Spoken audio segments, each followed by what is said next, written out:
Tenía 8 años cuando entendí que en mi familia yo no era la opción era el descarte. Mi nombre es Emmy.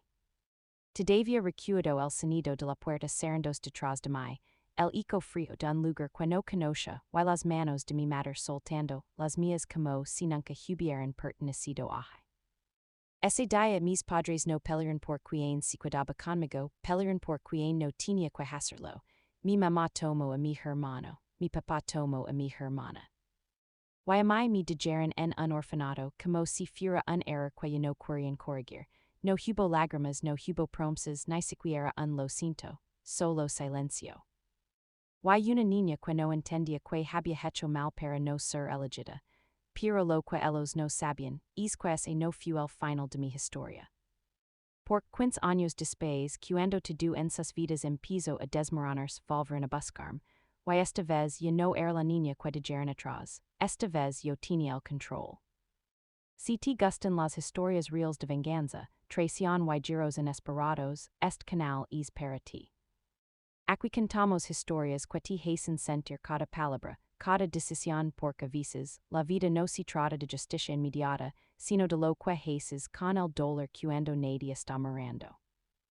La historia de hoy no es solo sobre abandono, es sobre lo que pasa cuando las personas que te rompieron, regresan esperando encontrar igual. Quedate hasta el final, porque lo que haces cuando volvieron es algo que nunca olvidarán.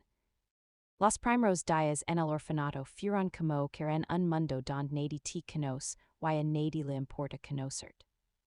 Había ruido por todas partes, niños corriendo, algunos llorando, otros peleando por cosas pequeñas, pero para mí todo sonaba lejano, como si estuviera bajo el agua. Me sentaba en una esquina con una mochila que ni siquiera era mía, esperando que en cualquier momento la puerta se abriera, y alguno de mis padres regresara, diciendo que todo había sido un error. Pero ese momento nunca llegó.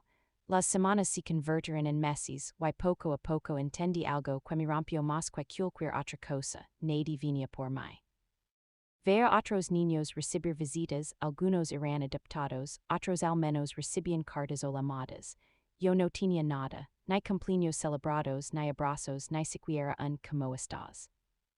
Era como si nunca hubiera existido fuera de esas perds. Al principio lloraba todas las noches en silencio, abrazando una almohada vieja como si pudiera llenar ese vacío. Pero un día simplemente dejé de hacerlo, no porque el dolor desapareciera, sino porque me cansé de esperar, fue ahí cuando algo dentro de mí cambió. Si nadie iba a elegirme, entonces yo iba a elegirme a mí misma, empecé a concentrarme en la escuela, no porque me gustara, sino porque era lo único que sentía que podía controlar. Mientras otros niños se rendían o se mechan en problemas, yo me quedaba estudiando hasta tarde, usando libros viejos y rotos como si fueran mi única salida. Una de las cuidadoras empezó a notarlo y, aunque no era cariñosa, me dejaba quedar más tiempo en la sala de estudio. Eso fue suficiente para mí. Con los años mis notas empezaron a destacar. Conseguí una beca para una escuela mejor fuera del orfanato, y por primera vez sentí que tal vez mi vida podía ser diferente. No fue fácil. No tenía apoyo, no tenía familia, no tenía a nadie celebrando mis logros. Pero cada pequeño paso era mío, y eso lo hacía más fuerte. Trabajé en todo lo que pude cuando fui mayor, cafeterias, tiendas, incluso limpiando oficinas de noche. Dormía poco, comía lo justo, pero seguía adelante. Cada vez que quería renderme, recordaba ese día el día en que me dejaron, y en lugar de romperme, lo usaba como combustible, no iba a ser la niña que nadie eligió para siempre. Con el tiempo, logré entrar a la universidad gracias a otra beca. Elegí una carrera en negocios porque quería entender cómo construir algo propio desde cero, y eso fue exactamente lo que hice. Empecé con pequeños trabajos freelance, luego con un proyecto online, que al principio apenas generaba dinero, pero poco a poco empezó a crecer. Lo que comenzó como una idea en una computadora vieja terminó convirtiéndose en algo real, algo mío. A los 23 años yo no estaba sobreviviendo, estaba viviendo. Tenía mi propio apartamento, estabilidad y por primera vez paz no perfecta pero suficiente. Había construido una vida sin ellos, sin mi madre, sin mi padre. Sin nadi que mi hubiera elegido al principio, y entonces un día recibí una llamada, no reconoce el número pero contesté igual. Hubo unos segundos de silencio y luego escuché una voz que no había oído en años. Era mi madre. Al principio pensé que era una broma o algún tipo de error, pero no era ella. Su voz sonaba diferente, más débil, casi como si el tiempo también la hubiera disgustado. Me dijo mi nombre como si tuviera derecho a hacerlo, como si no hubiera pasado nada. Después de eso todo empezó a moverse rápido. Resulta que no solo ella quería verme, mi padre también, y por lo que entendí, sus vidas no habían salido como esperaban. Problemas económicos, decisiones malas, distancias, incluso mis hermanos, los que se habían sido elegidos, ya no estaban tan cerca de ellos. De repente yo era importante. Querían reconectar. Querían arreglar las cosas, querían verme. Acepté reunión con ellos no porque los extrañara, sino porque necesitaba cerrar ese capítulo. Nos encontramos en un lugar público. Cuando los romances entrar por un momento no sentí nada, ni amor ni odio, solo distancia. Intentaron sonreír como si eso pudiera borrar 15 años. Mi madre fue la primera en hablar. Dijo que lo sentía, que las cosas habían sido difíciles, que habían cometido errors. Mi padre asintió evitando mirarme directamente. Todo sonaba ansiado como si hubieran practicado esas palabras antes de venir. Yo los escuché sin interrumpir. Luego cuando terminaron hice una sola pregunta, ¿por qué? Si miraron entre ellos incómodos, ninguno tenía una respuesta clara. Hablaron de dinero, de estrés, de decisiones complicadas, pero nada justificaba lo que hicieron. Nada explicaba por qué una niña de 8 años tuvo que crecer sola. Entonces les dije algo que llevaba años guardando. Ustedes no me perdonan, ustedes me dijeron. El silencio después de eso fue pesado. Mi madre empezó a llorar, mi padre finalmente levantó la mirada, pero ya era tarde para todo eso.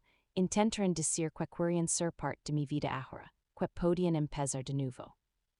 Que la familia es importante, pero yo ya no era esa niña esperando en la puerta. Les dije que había pasado toda mi vida constrayéndome sin ellos. Que aprendí a vivir a quererme a levantarme sola. Y que ahora, cuando finalmente estaba bien, no necesitaba que regresaran a recordarme lo que me faltó.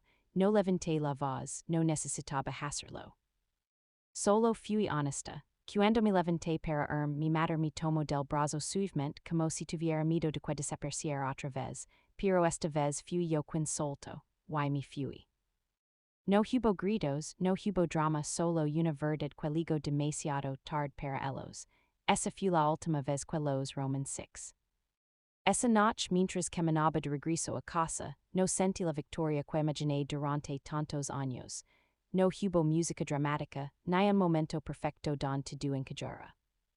Solo silencio y una extraña calma, porque entendí algo que me tomó toda una vida aprender. No todas las historias terminan con reconciliación, y no todas las heridas necesitan cerrarse con un perdón.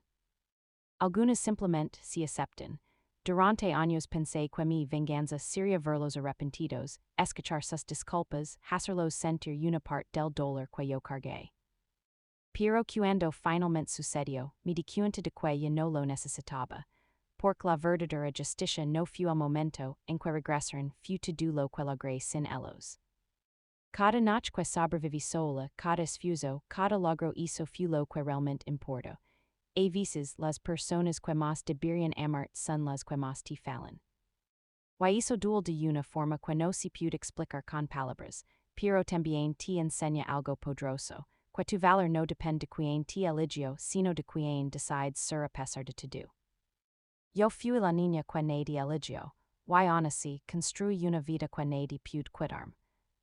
Y quizás tú que estás escuchando esto ahora, también has sentido este abandono, ese rechazo, ese silencio que pesa más que cualquier palabra, pero déjame decir algo, tu historia no termina ahí.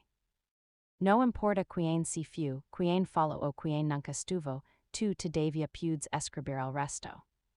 Porque al final, la mejor forma de ganar no es destruir a quienes te hicieron daño, sino convertirte en alguien que ya no necesita su aprobación.